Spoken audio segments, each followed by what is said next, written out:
All right, well, good evening and good afternoon, or even good morning, depending where you happen to be on our fair globe today. And this is the University of King's College Master of Journalism webinar.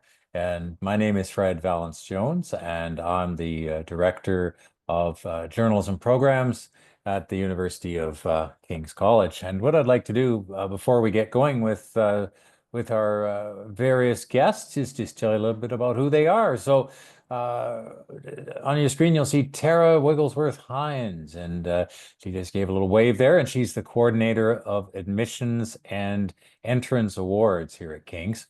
Professor Lisa Taylor, who is joining me tonight in the style of stripes and on the sweater, and she's our Rogers Chair in journalism at King's and also the coordinator of the Master of Journalism professional projects. We also have, and I'm so happy to see, Hope Edmond with us tonight. Hope is a current student in the program and a native of a town just outside of Halifax, where King's College is located. And finally, lurking in the background, unseen, but the power that is tonight is Yolana Wassersug, and she is our recruitment and admissions manager. And she'll make sure that all the slides are working and that you get a follow-up email, a link to a video, a copy of this webinar, and all the good stuff that we'll send your way after the webinar is over. So welcome again, and so happy you could all be here. And I'd like to start just by telling you just a wee bit about King's.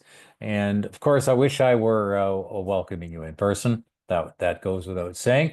But given that I can't, we'll use some slides to show off our campus. And you can see the Arts and Administration building there, and it's a lovely photo. And the ANA is sort of the central hub. The J School, if you look up at the portico there where it says University of King's College, you can't really see that, but just below the cupola there at the top of the building, you can see the top row of windows, not the dormers, but the top row of windows. That is the school. That is where you will be coming for your studies if you come to the J School. And if you sort of to imagine the left and the right of us, there's residences, and behind us the library, and that all forms the King's Quad, which is a sort of traditional sort of organization of university campus, sort of in a traditional sort of old British style, and hence King's College. And it's a very cozy little place where everybody gets to know each other really well. All righty.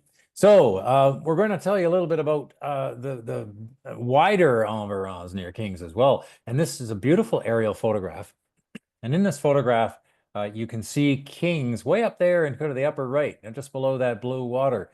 And that blue water is actually the Northwest Arm, which is an arm of Halifax Harbor. So if you sort of think off sort of to the left of the photograph, that leads out to the Atlantic Ocean. So Halifax is located and King's is located just steps from the Atlantic.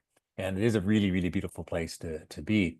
We are a very small campus, as you can see, and that all those other buildings, that's Dalhousie University. And Dalhousie is our sister university. And the nice thing is, we're a small, tight-knit community where everybody knows each other. But then when you need to find that obscure book or journal, then you can go over to the Dell Library, the Killam Library, and find it. So we're sort of the perfect combination here of really big, 15,000, 20,000 student university, and some really small, our 1,000 student King's College.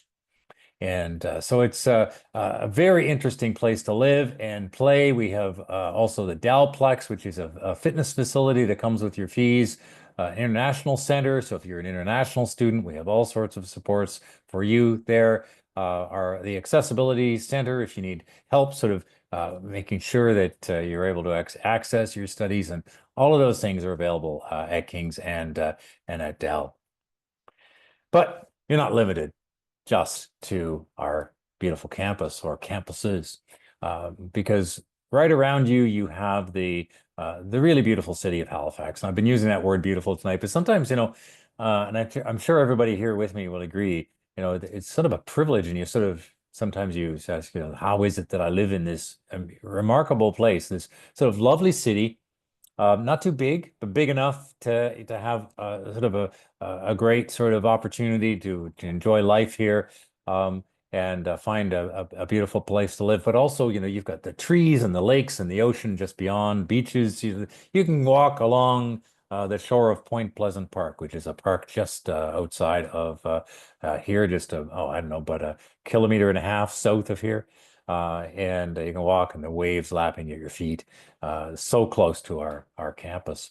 And as a journalism student, of course, Halifax is your playground, right? This is where you can go and you do interviews, you go down to City Hall and talk to people, take photos, videos.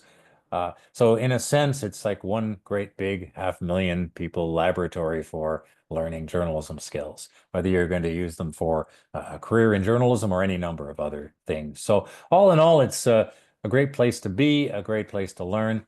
And I know that one person who absolutely appreciates living here and working is Lisa Taylor, our Rogers Chair.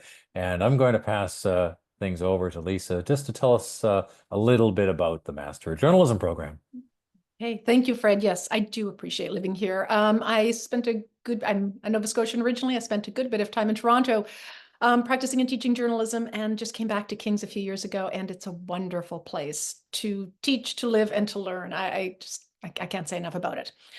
Okay, and it's also a place where if you come into the MJ program, you start learning full on immediately. It's a really beautiful part of this. If you're someone who just kind of wants to know, like, how does this work? What's going on here? What am I going to be doing for the next couple of years? You will figure it out very quickly. I mean, there are certainly degrees that people kind of baby step into, but this is a fully immersive experience at perhaps the best time of year to be on a university campus, as I'm imagining people attending this event would well know. September, October are a really magical time on most campuses, and it's a spectacular time to be around Kings and Dal. And in the first 8 weeks, you are brought into boot camp. This is a series of courses that keeps you busy pretty much all day, every day, focusing on these absolute foundational tenets of journalism. Okay, so you're looking at reporting, writing, and research for both video and audio storytelling, and then looking more broadly at the stuff that makes journalism so incredibly interesting. Okay, the societal or social impacts of journalism, the legal restrictions that journalism has to operate within, the ethical challenges that journalism provides, and because it's a professional discipline that develops so quickly and changes so quickly, there is always something that feels like it's just brand new that we're getting to talk about, unpack, analyze, and kind of see how it fits into professional journalism practice. Seemingly every month, journalism delivers something new for us.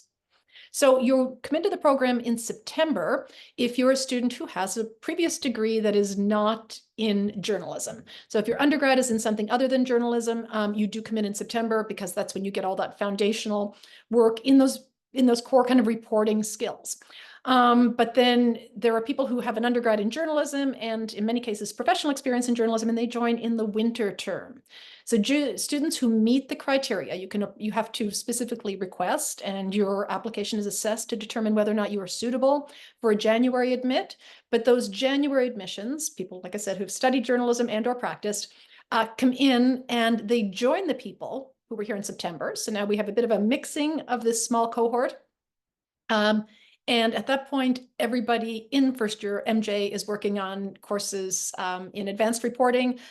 Professional journalism environment, I teach that. Again, that is kind of looking at the evolutions in the industry and what our norms of practice are.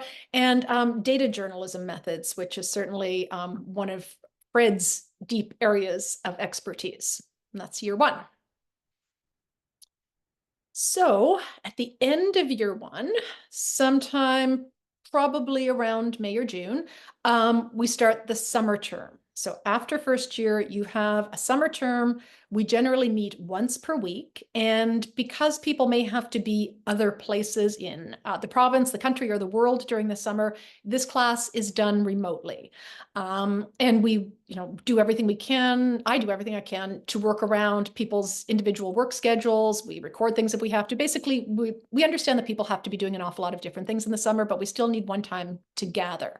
And this is where we will start the research stage of the professional project. And in addition to doing the research, we will also kind of look more broadly ahead at what we will need to be doing in later steps. So we will, you will by this point have had instruction in areas like interviewing, like writing, like feature writing, like analysis, but we will talk about that stuff even further and develop it more deeply. So that work is done over the summer. And then in the fall of year 2, you continue to work on your professional project. So overall, your professional project will be that kind of spring-summer term, about 10 weeks overall. The exact date may vary, but 10 weeks. Then you have a fall term, and then there is a winter term. We'll get there in just a second. But in addition to working on that professional project, you will also have courses in, one of them is known as the Evolving Business of Journalism, awesomely self-explanatory title, I think, and in visual storytelling, which is an awful lot around photography and the principles of photography, and also photojournalism specifically.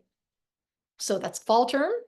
And winter term, you do complete your professional project ideally, but if not, if it's a project that's taking more time, you have the option to continue the project into the summer. There are, of course, more fees because, well, universities, but you can continue that project. And that often happens with people who have very complex projects or who may be trying to do this project while doing other things along the side. But ideally, you complete your professional project at the end of March. And now that I've said professional project, like 75, 76 times, I promise we're going to get to the slide when we talk about what a professional project is, okay? The only other thing you have to know about the curriculum is that you will have to take 2 electives. You can take them at King's if you're interested in the electives that are being offered, or you can find electives at Dal in other graduate level programs. Or you can also look at other universities. You can look at other universities outside of the regular academic year. You can look at other universities for online courses. In many cases, students will use these to maybe take a deeper dive into the content of their professional project. They'll try to do coursework that speaks to the area of journalism that they're exploring. And then also, again, speaking to something that is such a strength and a hallmark of journalism at King's, there is an advanced data journalism methods course. And at that point, you start to dive into Python programming language.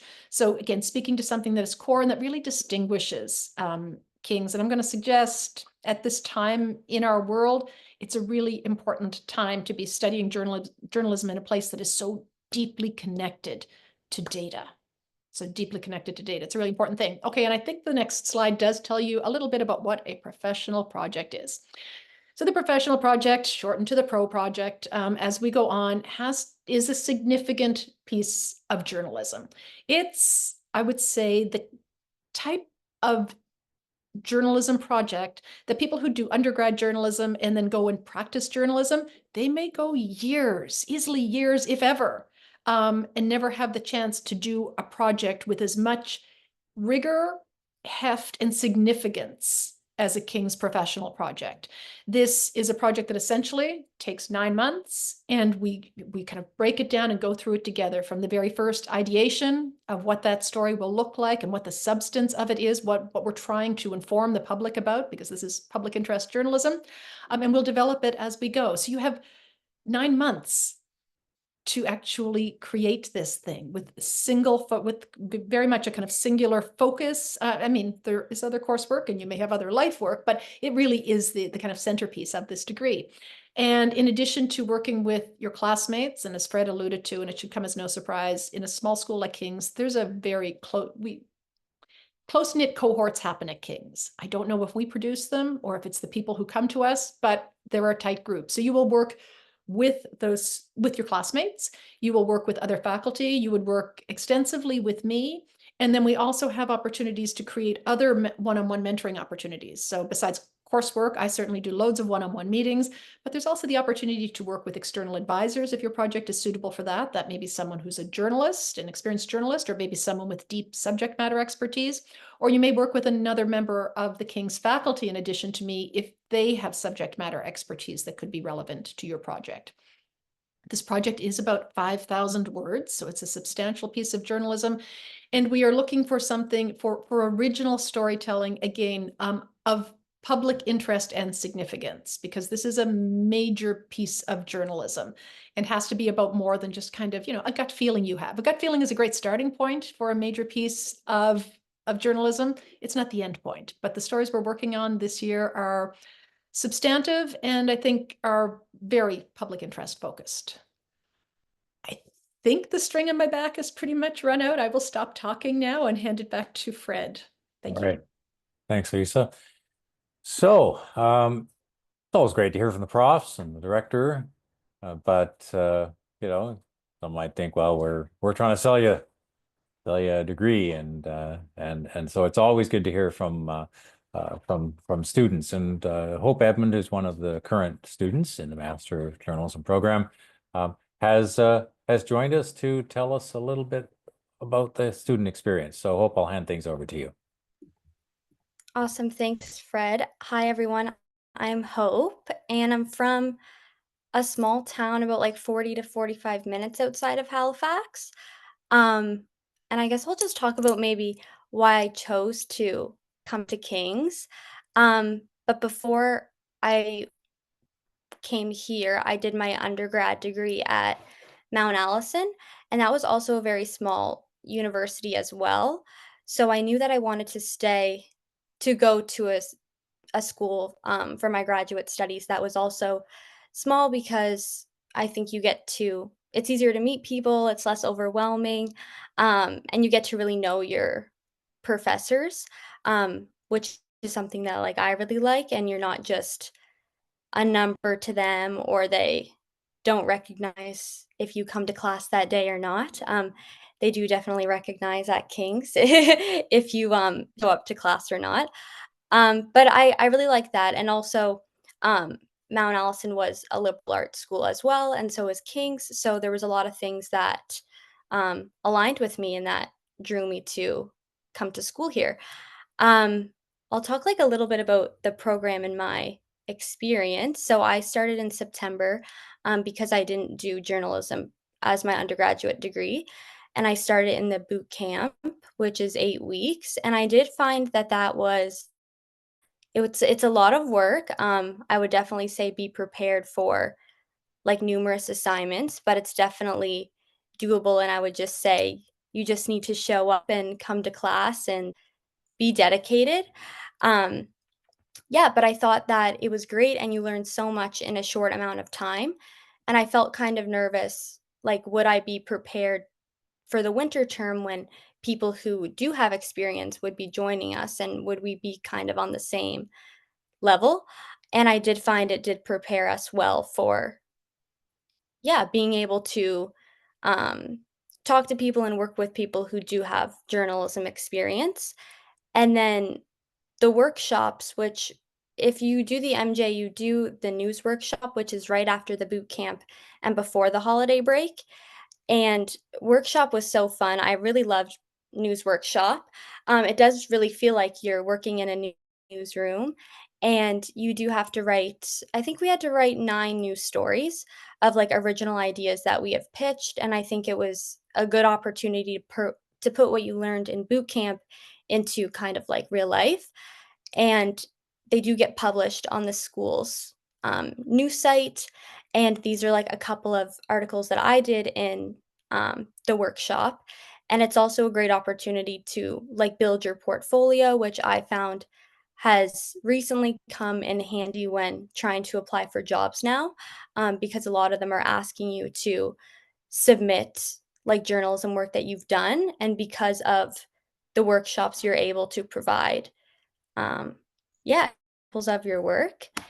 And I have really enjoyed the professional project aspect of this program as well.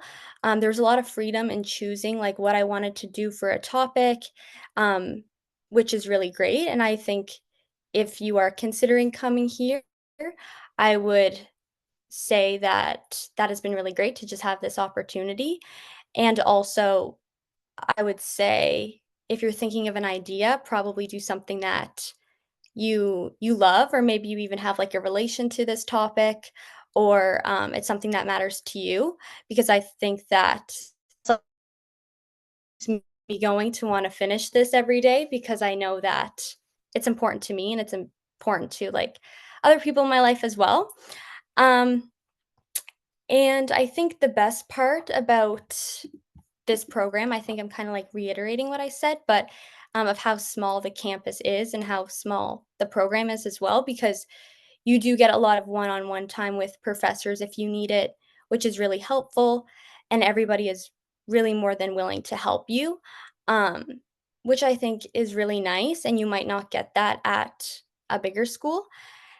And yeah, I think I've just learned so much, honestly, like on a about journalism. I didn't know anything about journalism really before coming into this. I wrote for my school's university paper, and it was pretty much just opinion pieces I was writing, I would say. I wouldn't really call it journalism. Um, but yeah, I knew that I just enjoyed writing and I enjoyed talking to people and I cared about things that were going on in the world, and so that's what kinda drew me to journalism.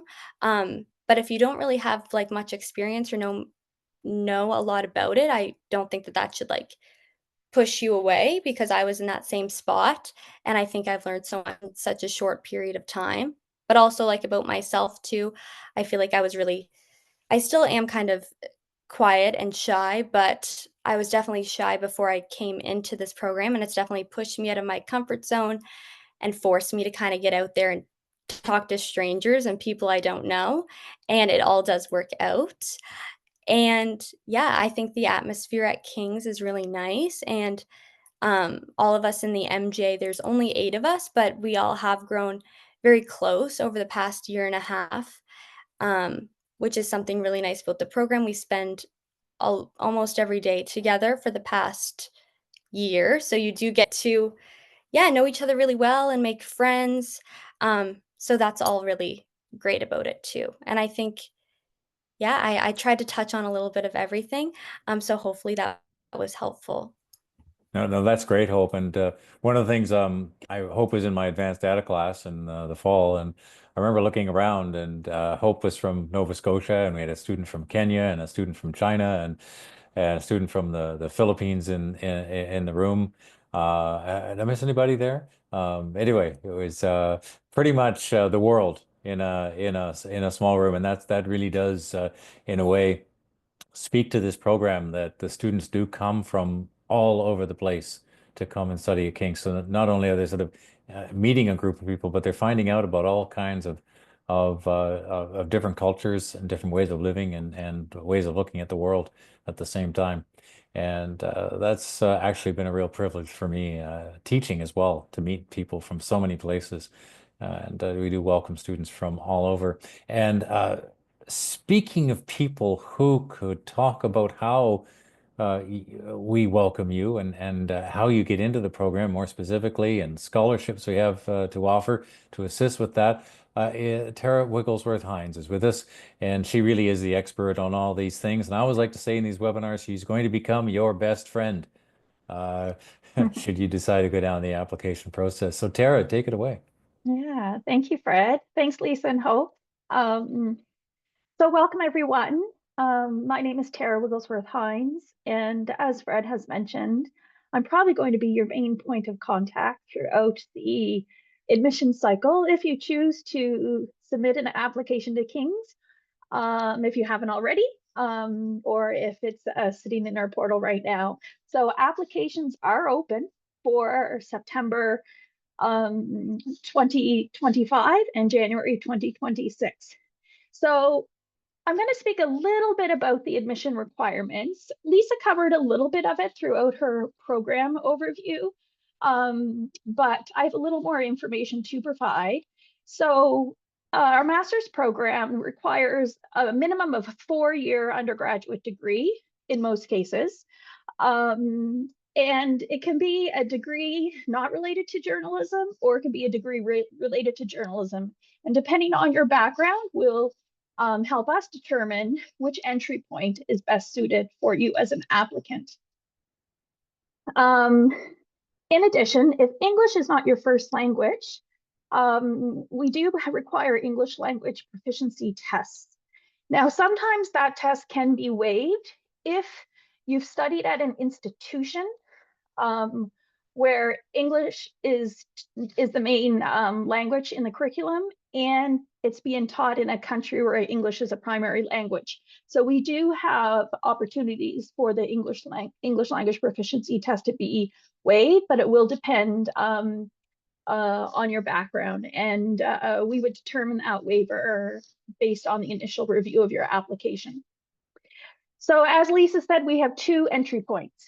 We have September entry, which is a 20-month MJ, or January entry point, which is a 16-month MJ. The biggest difference for entering these two at these 2 points in the year is September is for anybody like Hope who has an undergraduate degree, but it's not related to journalism. So if you have an undergraduate degree in sciences, communications, health sciences, humanities, really anything other than journalism. The January entry point is a shorter program. It's 16 months because these students don't do that first 4 months, because we already have determined that they have the foundation to go right into the January coursework. So often that is applicants who have a 4-year journalism degree, or it could be applicants who have an undergraduate degree in another discipline and has extensive work experience in the industry. So we would gather that information based on the transcripts you provide and the resume, the work experience we see in your application. So because it's a graduate application, the application process requires a number of supporting documents. First, we will require an application form. We have a new application portal. This is the 2nd year we're using it.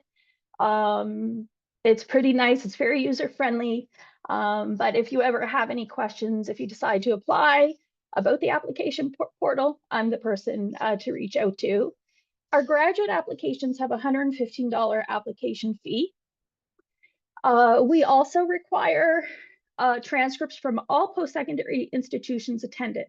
We will accept unofficial transcripts at the application stage. So if you have copies of your transcripts and they have all the relevant information, such as the courses, the final grades, your name, if you've graduated, mention when you graduated on the top of the transcript, we will accept unofficial. If you're admitted, if you receive an offer of admission, you are then required to provide official transcripts. So your institutions would send them directly to us.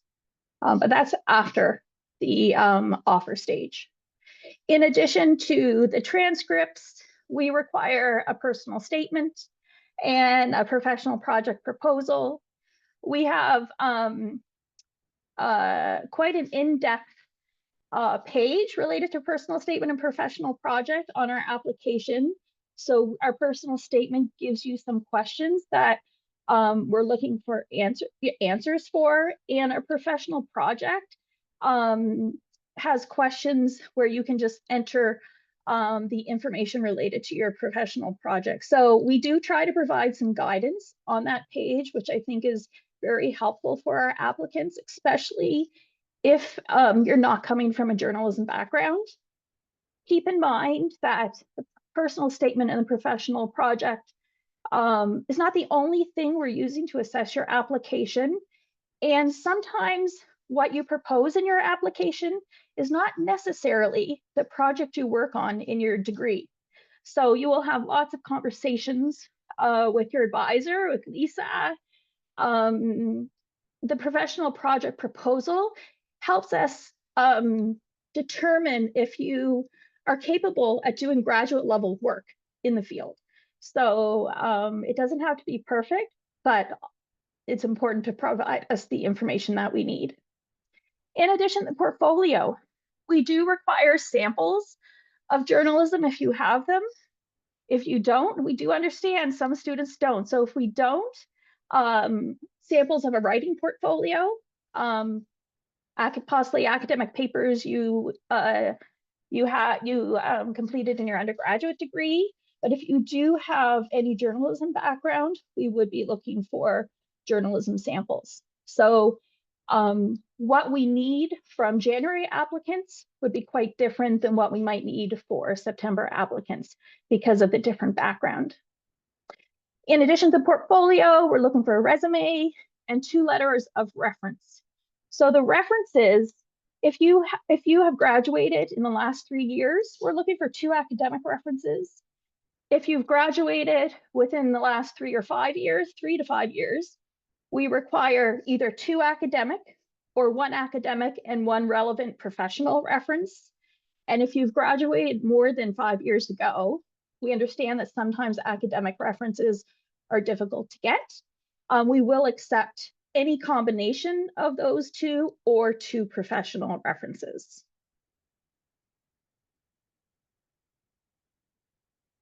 Okay, so as I mentioned, applications are open for both terms, for September 2025 and January 2026. September applications opened on October 15th, so they have been open for a while. And as you can see, we have a number of key dates that are coming up. Our first date is February 15th. We call that our early deadline and our scholarship deadline. So when you, so if you're interested in hearing a decision sooner rather than later, and you're interested in possibly one of our scholarships, please get your application in by February 15th. We do have rolling admissions, so we make decisions in batches. We don't assess every application individually. We take them to committee in batches, but we do have regular meetings every 2 weeks and make decisions on an ongoing basis throughout the term. So we don't wait till February 15th to make all our decisions. In addition, another key deadline, if you're an international student, we have a deadline of April 1st. It's quite early, but the reason is because we do understand that if you receive an offer of admission, still quite a lengthy process you have on your end when it comes to study permit processing.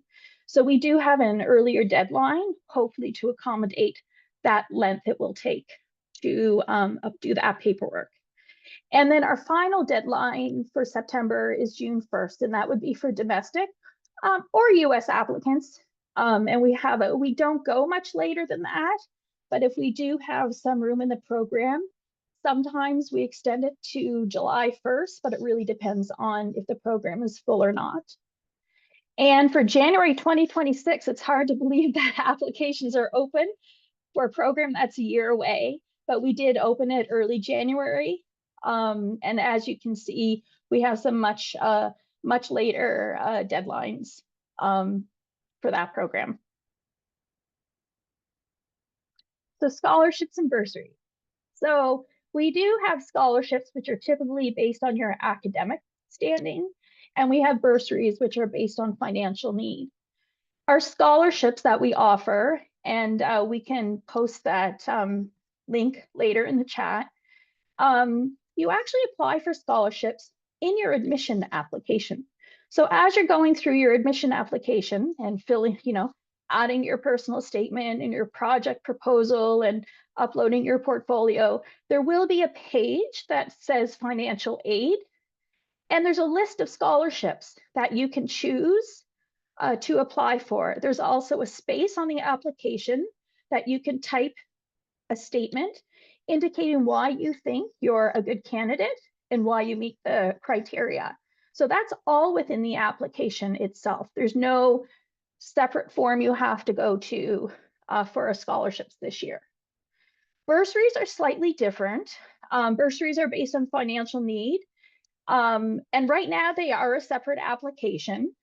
You can apply for bursaries after you've been admitted and received an offer of admission. And those applications go to my colleague who kind of manages that program here on campus. And you can stack scholarships and bursaries. So if you receive a scholarship, and you're awarded a bursary, you can accept both. You can stack those two options.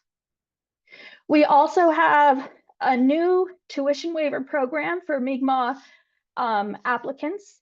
Last year was, well, I guess last year was the second year, but we had a kind of a soft start 2 years ago. Last year it was just for our 4-year Bachelor of Journalism students. This year we have extended it to also include the 1-year Advanced Bachelor of Journalism and our Master of Journalism program, whether it's the September entry or the January entry.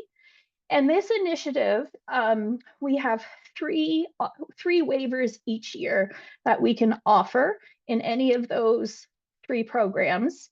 And it's a tuition and incidental fee waiver. So if you've been admitted to the Master of Journalism program and you want to be considered for the Mi'kmaq Journalism Initiative, there is a checkbox on your application where you will say you're interested. And there will be additional documents that you are needing to apply. And we don't assess applicants for this waiver until after you received an offer of admission. So first, students would receive an offer of admission, and then we would assess all the applicants for the Mi'kmaq Journalism Initiative separately as a group. And that's it for me. Thanks, Tara. And we're going to go to questions in a second. Just to give you an idea how we do the questions, there is a chat, but there is also a Q&A functionality, which you'll find under the 3 dots at the bottom on the menu bar in Zoom if you don't see it immediately in the menu bar. And that's where you can type in your questions, but I'll try to catch any that are in the chat as well.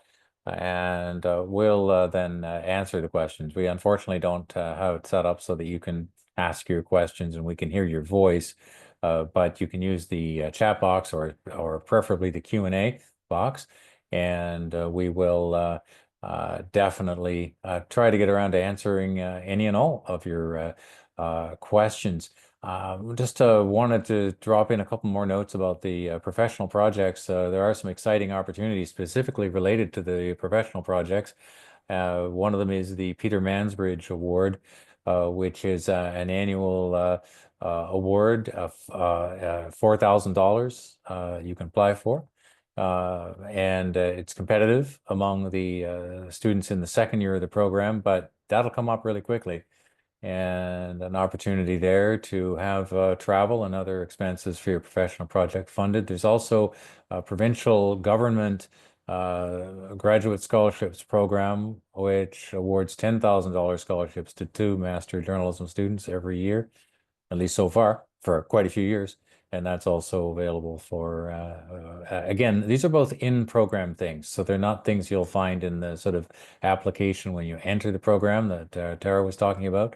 But these are things that come up as part of the professional project workflow, and you'll have an opportunity to apply for those later on, but not generally when you apply for the program. Lisa wanted to add something a little bit about professional projects and formats. Yes, I would love to, but first I have to say, I really hate that we don't get to see who's on these calls. Isn't that just the worst? Journalists are inherently nosy, is what you guys have to know. Like, who's on the other side of this curtain is just totally distracting to me, honestly. What I realized I didn't say is I talked an awful lot about the professional project as being a text-based work of journalism. And that is more often than not the case. But we are also working on meeting graduate students where they are. And if you come to the table with an idea and believe that it belongs best as a video story, as a video documentary, or as a podcast series, we can't guarantee it, but our interest is in working with students and connecting you with the right mentors or the right faculty to ensure that you can produce either that 5,000 word story or the equivalent in some other format, whether that is a digital story, an audio story, a podcast, an audio or video documentary. There are loads of formats, and we're certainly interested in working with people on the format that best suits their idea.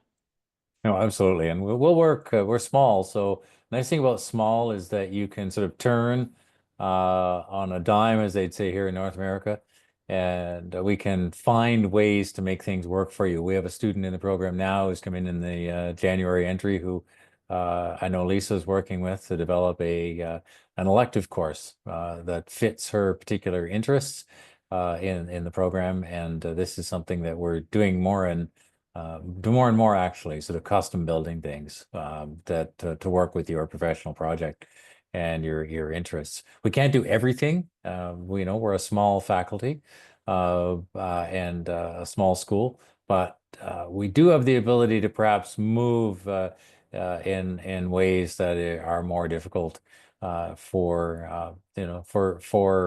schools that are very large and have more hidebound, say, procedures than we do.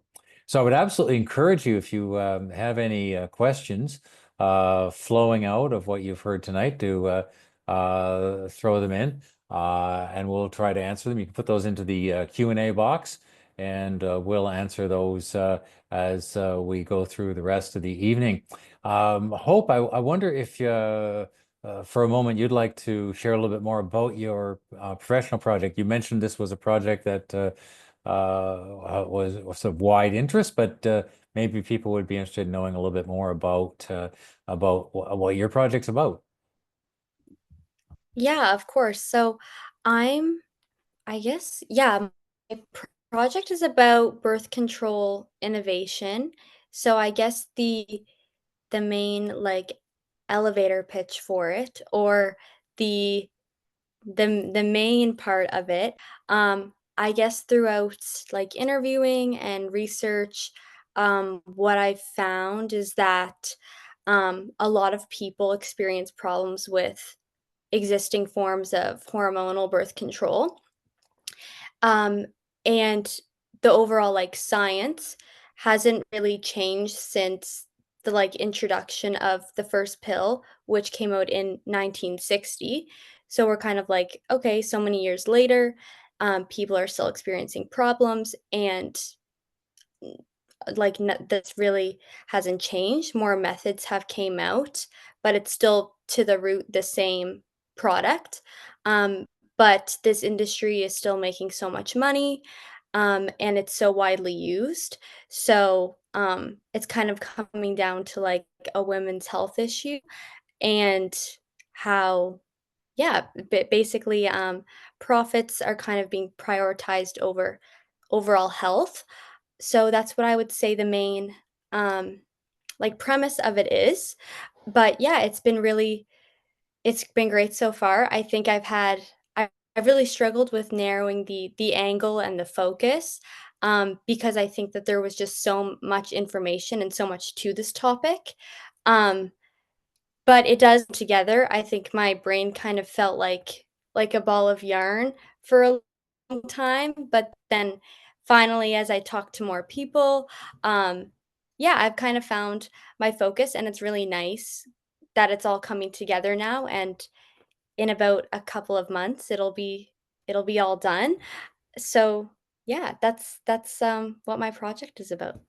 Thanks, Hope. And I should say that, oh, yeah, no problem. I should say also, like, when I applied, I pitched a whole different story, so I was kinda nervous about, switching, but I did that last winter. I just started thinking about ideas, and then kind of in the spring, I went forward with this idea, but I didn't apply to this school pitching this and idea. So, And that and that's a really important point you've made, Hope, because we definitely use the pitches in, as Tara mentioned, in our admissions meetings.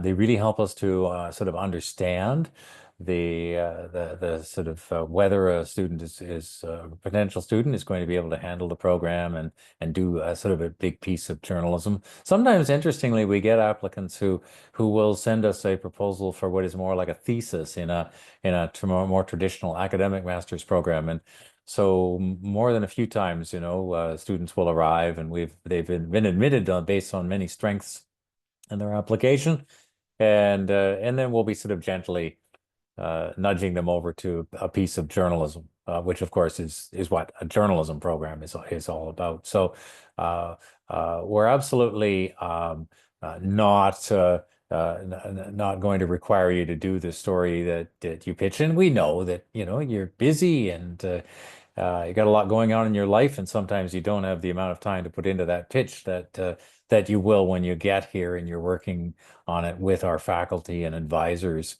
And that's one thing that we're really working on, is developing a cohort of advisors that you can work with, data journalism experts and subject matter experts, prominent journalists who join with Lisa in advising the students. So, it's not a traditional committee like you would find in a traditional thesis program.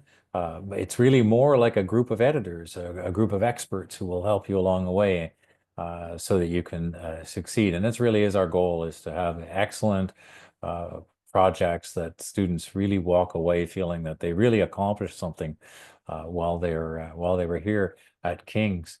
So we have a question from one of our panelists, from Josh. So Tara mentioned admissions decisions are made in batches.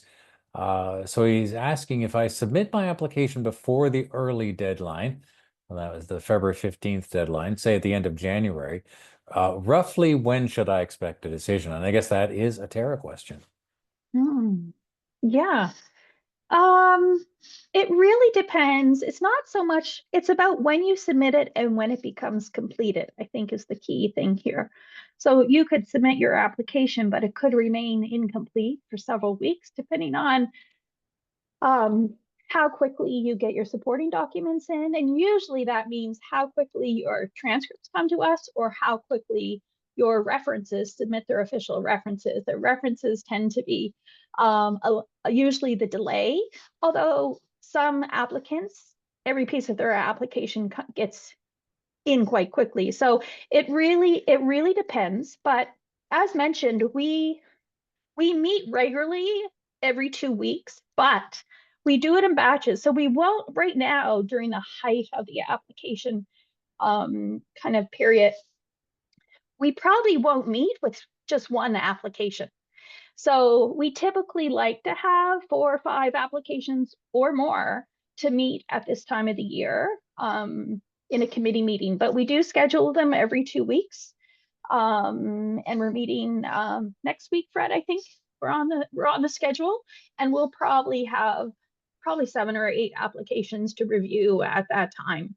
So it really depends on how quickly you get your application in, how quickly it becomes complete, and where you fall in that timeline. So sometimes if everything works in your favor, you could apply one day and I could see that your application comes in, and I also know we have a committee meeting the next day.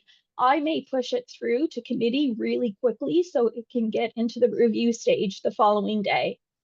So sometimes it can happen very quickly. Keep in mind that it is a joint program with Dalhousie. So we at King's review the applications, and we make recommendations to the Faculty of Graduate Studies at Dalhousie. So the Faculty of Graduate Studies is actually housed on the Dalhousie campus. So we make recommendations to Dalhousie, and they make the final decision. But we work really closely together. And I would say, when I send the decision recommendations over to Dalhousie, I always give them a little nudge and let them know they're there. I would say usually within 24 hours, they have reviewed the applications and have released offers. I hope that answers your question.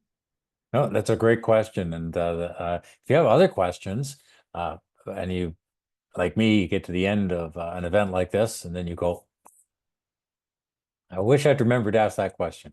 How many journalists go to the news conference and they leave the news conference and I should have asked the premier why he was quitting. Right? No.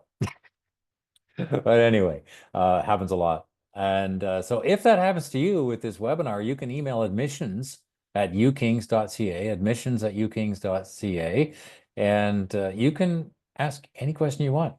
And our team, and led by Tara, will be happy to answer your question. And I believe that email will also be made available to you in the information you'll receive after this webinar.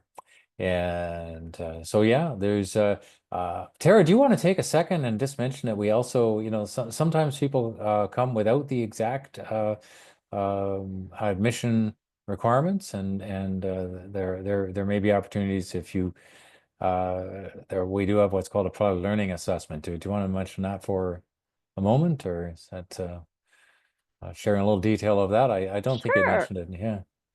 Yeah, I don't have every kind of alternate admission criteria memorized, but we do have this wonderful opportunity for applicants who may not have the typical 4-year undergraduate degree.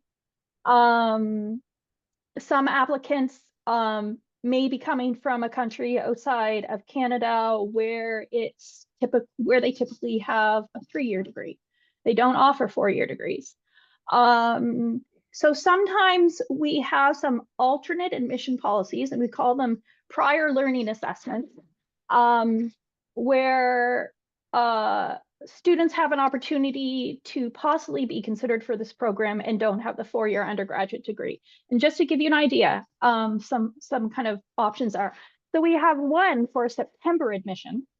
So for people who are applying for September who don't have a degree in journalism, they possibly could have a 3-year bachelor's degree outside of journalism and outside of Canada and the United States, but they must have a higher GPA for entrance. So instead of the 3.0 minimum, we'd be looking at a 3.7 minimum. And they must have a substantial evidence of journalism. So they've been working in the field. For our January admission, we have a few more options.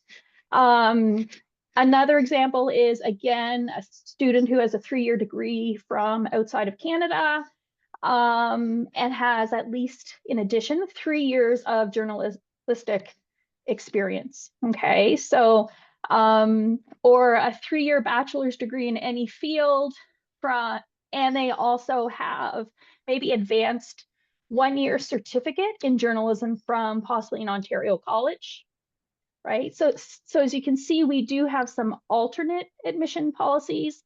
We also have a new one that was just introduced this year, which is pretty exciting, for January admission for applicants who don't have a undergraduate degree, but they have at least 10 years of full-time journalism experience, so experience in the field, in the last 15 years. So, so we do have some options and alternate admission policies. But I would say most of the applicants who are applying under the traditional admission criteria with the 4-year degree. Yeah, that's right. I stood on the committee with Tara and Lisa as well, and we actually use these policies quite rarely, but they do. There are moments when they do come into play, and I just thought I'd mention that in case anybody may fall into one of those particular buckets, if you want to call it that. And it's all is not lost. There are sometimes other ways. And so I mean, what we want to do is we want to admit students with the best chance of succeeding. We're looking at excellence in journalism if they've been in journalism before, high aptitude, and who will do well in the program, because as Lisa says, this is a demanding program, as Hope mentioned as well. It's not like an undergraduate degree, and you do walk out of here with skills that you wouldn't get in a typical journalism program, and we're actually quite proud of that. So we are actually heading up towards the top of the clock, and there is a link that Tara has put into the chat that you can go to find further information about admission requirements. And again, I believe that Yolanda will be distributing an email. I think there'll be a link with the copy of this webinar and other information, such as places you can ask us questions. And so that will be coming your way. And we'll also be, I believe, posting the video of this webinar so that you can watch it again or send it along to your friends for a little evening entertainment and information about the King's Master of Journalism program. So I do want to thank you for joining us. That follow-up email will indeed come tomorrow with the link to the recording as Yolanda has put into the chat. And barring any further questions, I think we'll wrap this up. And thank you for joining us from wherever you are.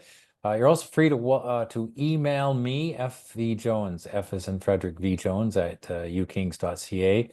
And I'm sure that Lisa or any of our other faculty would be pleased to hear from you as well. Definitely. And Definitely. sometimes in term we're pretty busy and it can take a little 2-3 days to sort of make that connection, but we will endeavor to do that. And if you don't make that connection right away, please email us again and or email again to admissions@ukings.ca. So thanks for joining us, and have a wonderful morning, afternoon, evening, wherever you are.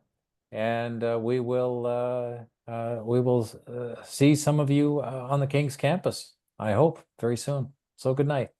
Thank you.